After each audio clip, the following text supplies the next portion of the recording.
Welcome to the Deep Dive.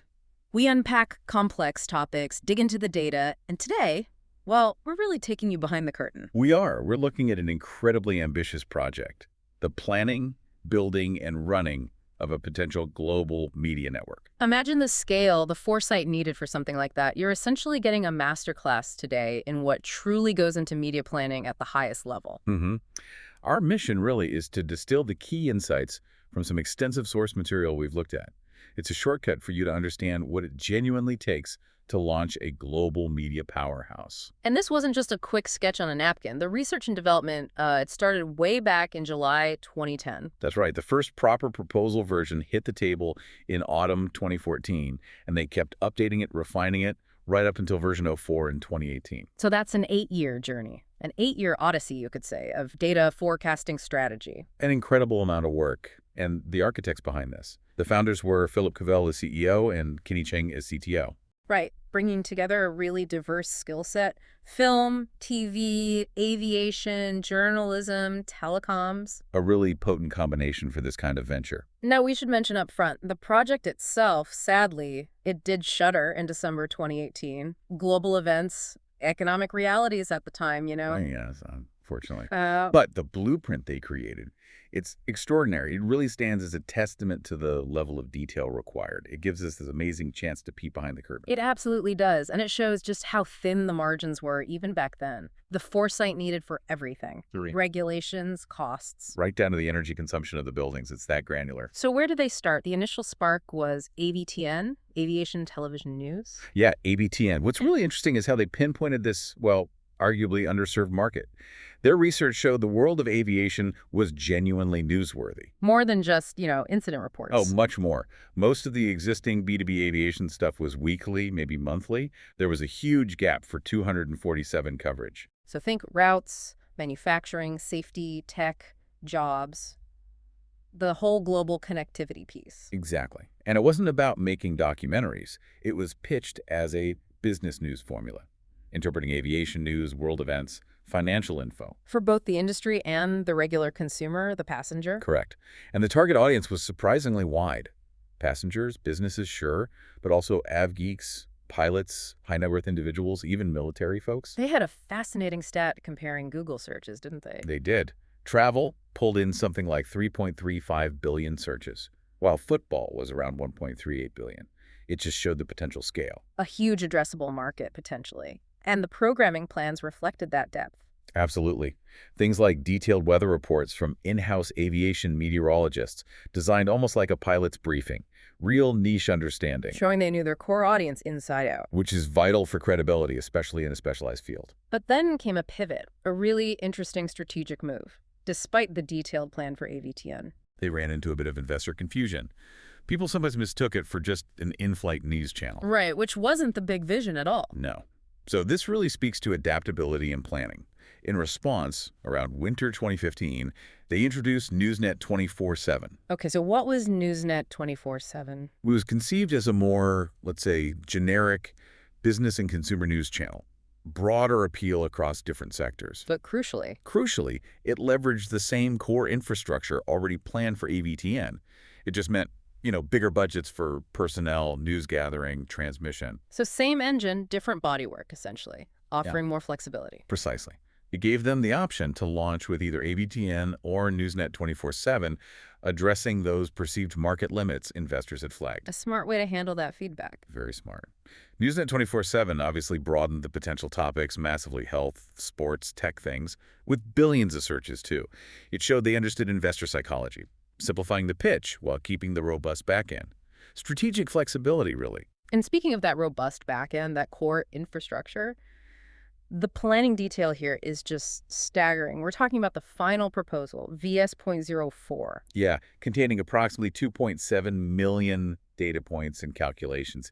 It's mind-boggling. Spread across, 90 budget areas, 130 interconnected spreadsheets for each budget tier? Correct. And this wasn't your typical pitch deck presentation. This was the full, deep dive proposal built on all that data. With cross-checks built in everywhere. Multiple cross-checks on every single spreadsheet to ensure accuracy. They were trying to minimize the unknowns, build a really solid foundation. So for anyone trying to grasp large-scale media ops, What does that level of detail really signify? It signifies understanding that everything is interconnected, every cost, every revenue stream. They went from macro market analysis right down to, as I mentioned, the energy consumption of an office. Down to the kilowatt hour almost. Yeah, almost.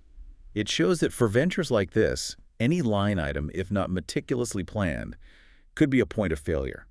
It's about turning unknowns into calculated risks, building resilience right into the financials. And this wasn't just numbers on a page. It was about a physical global footprint. Exactly. A multi-regional strategy. Primary broadcast centers planned for London, New York, and Singapore. Key global hubs. But then, anticipating geopolitical shifts, Brexit specifically, Yeah. they determined an additional EU hub was necessary, crucial for regulatory reasons, and maintaining access to the EU 27 market, which was actually their largest potential market. And they had a likely candidate for that hub. Amsterdam was flagged as the most likely base. And importantly, the London and EU locations were designed to be interchangeable, offering maximum flexibility. That's clever planning, thinking ahead about potential disruptions. It is. They even drilled down into details like using Dublin maybe for its U.S. pre-clearance facilities and call center expertise.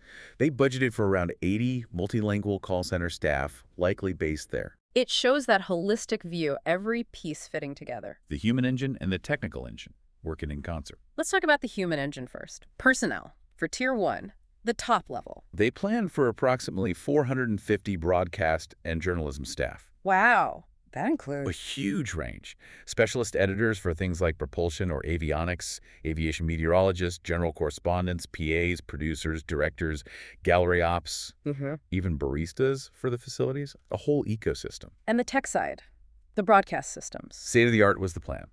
Video walls, robotic studio camera systems for efficiency, multiple edit suites. How many, roughly, for Tier 1? Tier 1 specifications included 16 edit suites, 24 studio camera systems, that's including robotic pedestals and prompters, and 4 large video walls, built for continuous high-quality output.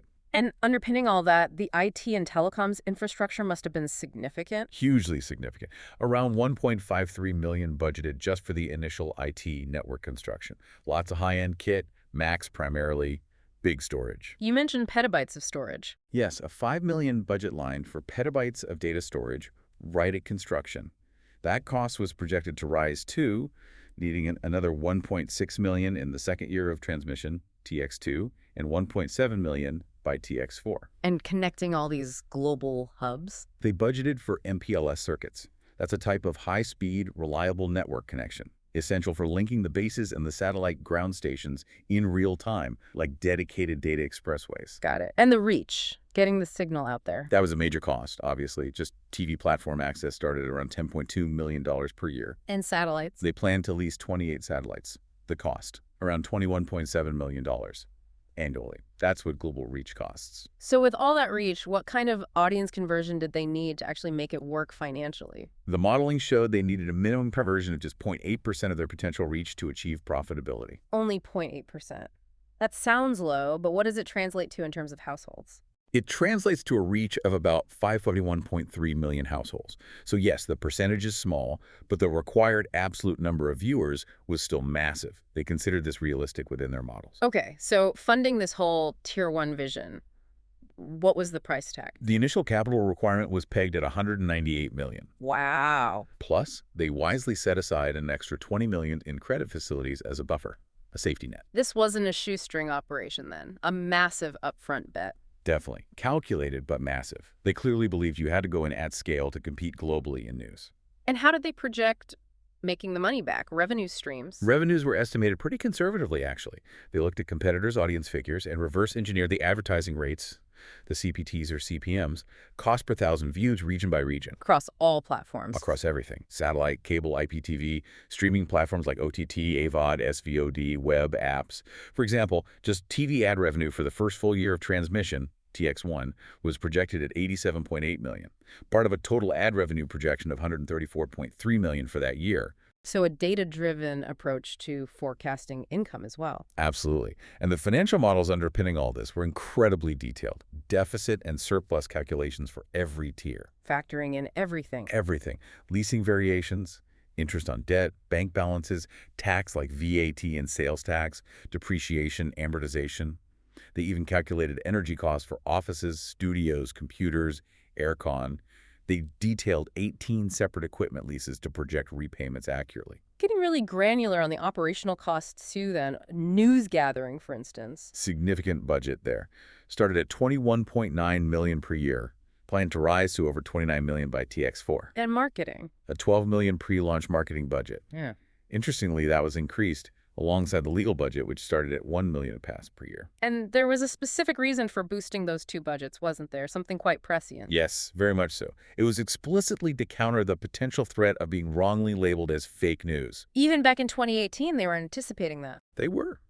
It shows real critical thinking baked into the financial plan, budgeting not just for operations, but for a potentially hostile information environment, which is, of course, incredibly relevant now. Absolutely. And the plan included thorough analyses of market risks, competition, currency fluctuations, interest rates. The complexities of just getting onto all those global TV platforms, it was all considered. So even though the project didn't ultimately launch due to those external factors in late 2018. The underlying strategy, the blueprint itself, remains fascinating and arguably adaptable. You think it could still be updated for today's media landscape? I do. Obviously, you'd lean more heavily into streaming and OTT delivery now compared to 2018. But the core principles of meticulous planning, risk assessment, they're timeless. And dealing with misinformation. Any update today would absolutely have to put the fake news phenomenon, current political realities, ongoing conflicts.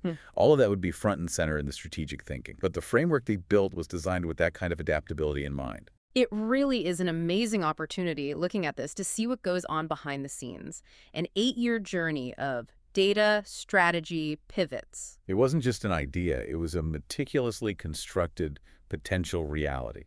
So the final thought for you, our listener. What does this level of foresight, this comprehensive planning, even for a project that didn't launch, tell us about tackling huge media ventures today? Does this kind of robust blueprint, this deep preparation, still hold the key in the face of uncertainty and challenges like disinformation? Definitely something to mull over as you think about where media goes next.